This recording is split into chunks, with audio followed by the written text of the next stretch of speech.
कक्षा 8 विषय हिंदी।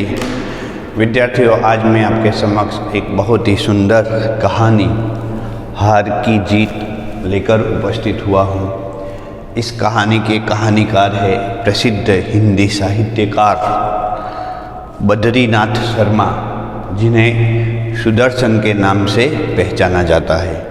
विद्यार्थियों, सुदर्शन हिंदी साहित्य के बहुत ही उच्च कक्षा के, उच्च स्तर के कहानीकार रहे हैं। उनकी कहानियाँ लोकमानस में, जनमानस में बहुत ही लोकप्रिय रही है। सुदर्शन का मूल नाम बद्रीनाथ शर्मा है। उनका जन्म पंजाब के सियालकोट शहर में हुआ था। जब शर्मा जी अर्थात बद्रीनाथ शर्मा सुदर्शन जी छठी कक्षा में पढ़ते थे, तभी उन्होंने सर्वप्रथम कहानी लिख दी थी। यानी छोटी सी उम्र में लेखन कार्य का शौक उन्हें विशेष रहा है, लेखन कार्य में उन्हें रुचि रही है। हिंदी साहित्य के जाने माने साहित्यकार मुंशी प्रेमचंद की तरह ही बद्रीनाथ शर्मा ने भी शुरुआत में लेखन कार्य उर्दू भाषा में किया है। तत्पश्चात वे हिंदी लेखन कार्य की ओर मुड़े। नाटक, कहानी तथा उपन्यास लिखकर हिंदी साहित्य को समृद्ध करने का श्रेय सुदर्शन जी को जाता है। विद्यार्थियों, सुदर्शन की बहुत सारी कहानियाँ बहुत ही लोकप्रिय हुई है। उनमें से हार की जीत भी एक है। हार की जीत एक बोध प्रदान कहानी है, एक सच्चे सज्जन की कहानी है, एक सच्चे संत की कहानी है। बाबा भारती नामक एक संत है, बड़े परोपकारी है। जिस प्रकार माँ को अपने बेटे से प्रेम होता है, किसान को अपने लहलहाते हुए खेत को देखकर जो आनंद आता है, वही आनंद बाबा भारती को अपने भक्तों को देखकर आता है। और हमेशा भक्तों के दुख को दूर करने का वे प्रयत्न करते रहते हैं। लोगों की जो समस्या हो, लोगों का जो दुख हो, लोगों की जो उलझन भरी परिस्थिति हो, उसे बाबा भारती अपने तप बल से अथवा अपने प्रयत्न से, वे अपनी तरफ से जो प्रयत्न करते हैं, उससे लोगों की समस्या को वह हमेशा दूर करना चाहते हैं। बाबा भारती के पास भी बहुत सा धन था, खेती थी, खेती की ज़मीन थी, सब कुछ बाबा भारती ने परोपकार के लिए लगा दिया। धन दौलत, रुपया पैसा, सब कुछ उन्होंने छोड़ दिया था। गांव के पास एक मंदिर था, उसी मंदिर में वे रहते थे और भक्ति किया करते थे, प्रभु भक्ति किया करते थे। उनके पास एक घोड़ा था जिसका नाम था सुल्तान। उसे वे बेहद अच्छा मानते थे। हमेशा उन्हें देखा गया है कि भगवत भक्ति के बाद जो समय मिलता, वह समय घोड़े की सेवा चाकरी में लग जाता। कभी घोड़े के शरीर पे हाथ फिराते, उसके बाद घोड़े को देखते रहते। उन्होंने अपने इस घोड़े का नाम रखा था सुल्तान। यह सुल्तान सामान्य घोड़ा नहीं था, बहुत ही सुंदर घोड़ा था। बाबा भारती इस घोड़े को अच्छी तरह से रखते थे। आसपास के इलाके में बाबा भारती के इस घोड़े सुल्तान का नाम बहुत प्रख्यात था।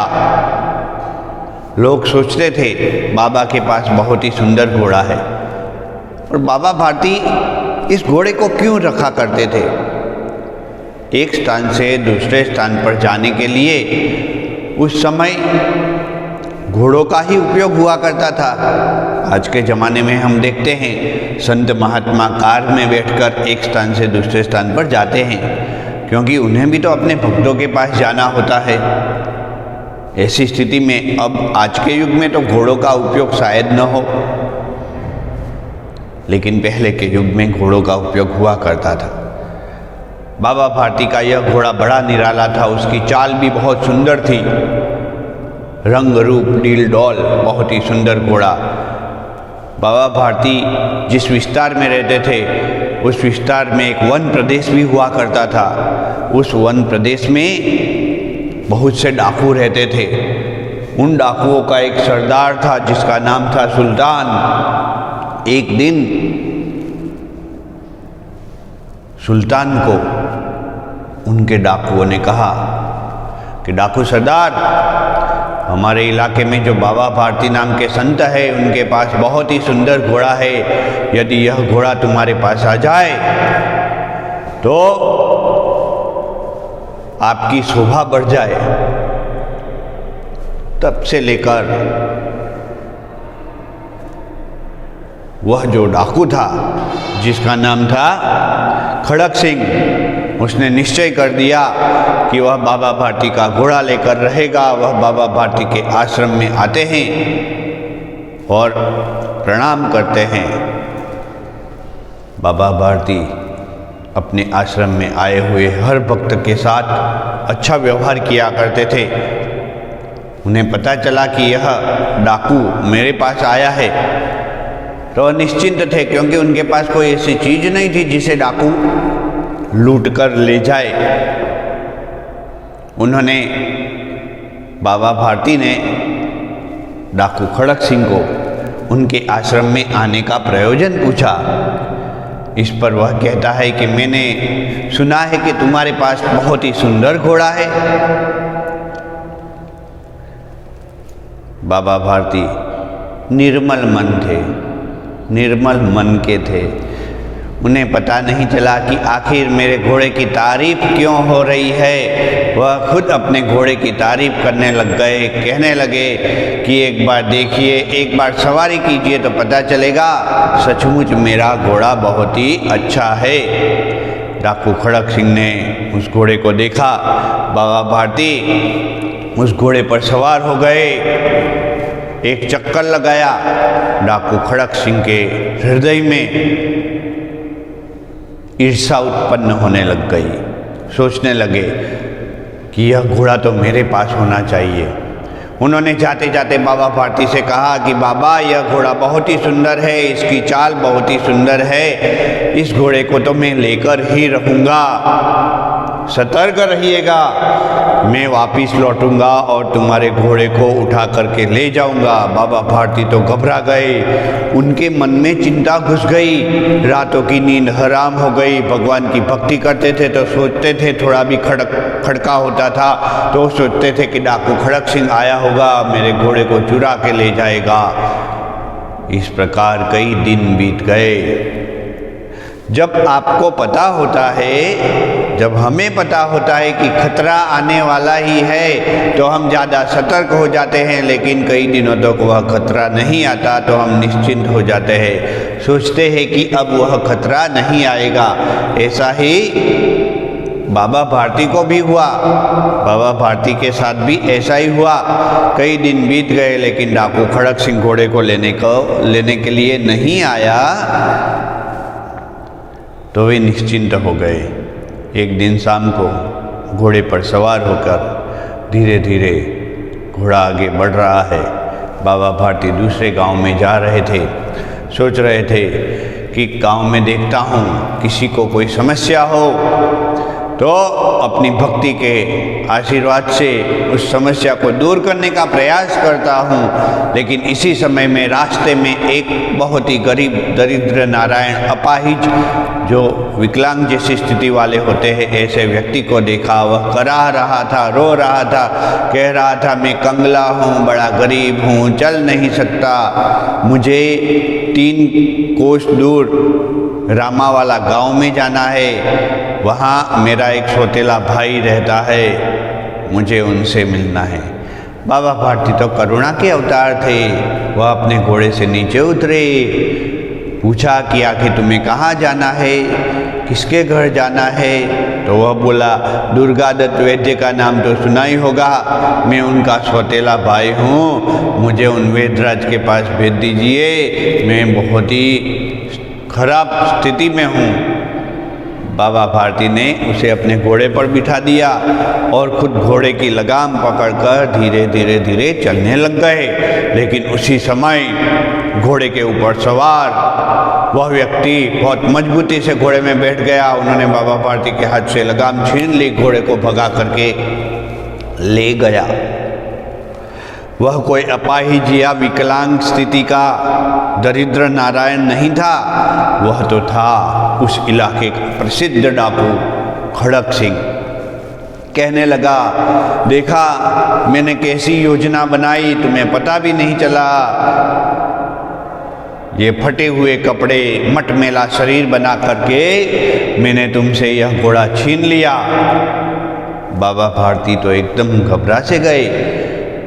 कुछ क्षण में ही अपने मन मस्तिष्क को मजबूत करके खड़े रहे, जोर से चिल्लाए, डाकू खड़क सिंह रुक जा। डाकू खड़क सिंह घोड़े में सवार है, बाबा भारती के करीब आए। बाबा जी आशीर्वाद दीजिए, लेकिन ऐसा मत कहिएगा कि इस घोड़े को मैं वापस लेना चाहता हूँ, क्योंकि अब मैं वापस नहीं दूंगा, यह तो मैंने छीन लिया। बाबा ने कहा, कोई बात नहीं, इस घोड़े को तुम ले जाओ, लेकिन किसी को मत कहना कि मैंने इस घोड़े को छल कपट करके अपाहिज बन करके छीन लिया है, वरना लोग दरिद्र नारायण की सेवा करना भूल जाएंगे, अपाहिज लोगों की सेवा करना भूल जाएंगे। लोगों का विश्वास अपाहिज लोगों के ऊपर से उठ जाएगा। लोग सोचेंगे ये अपाहिज लोग तो इसी स्थिति के लायक है। मुझे गरीब दरिद्र नारायण की बड़ी चिंता है। ऐसा कहकर वे तुरंत अपना मुंह घोड़े की तरफ से मोड़कर घोड़े की तरफ पीट करके मंदिर की तरफ वे जहाँ रहते थे वहाँ चले गए। डाकू खड़क सिंह भी सोचने लगा, अजीब आदमी है, कैसे संत है, इन्हें अपने घोड़े से कितना प्यार था, लेकिन घोड़े की तरफ एक नज़र भी नहीं उठाई। और ऊपर से कहते हैं कि तुम्हारी यह योजना बहुत खराब थी, लोगों को पता चलेगा तो लोग गरीबों पर विश्वास करना छोड़ देंगे। अजीब बात है।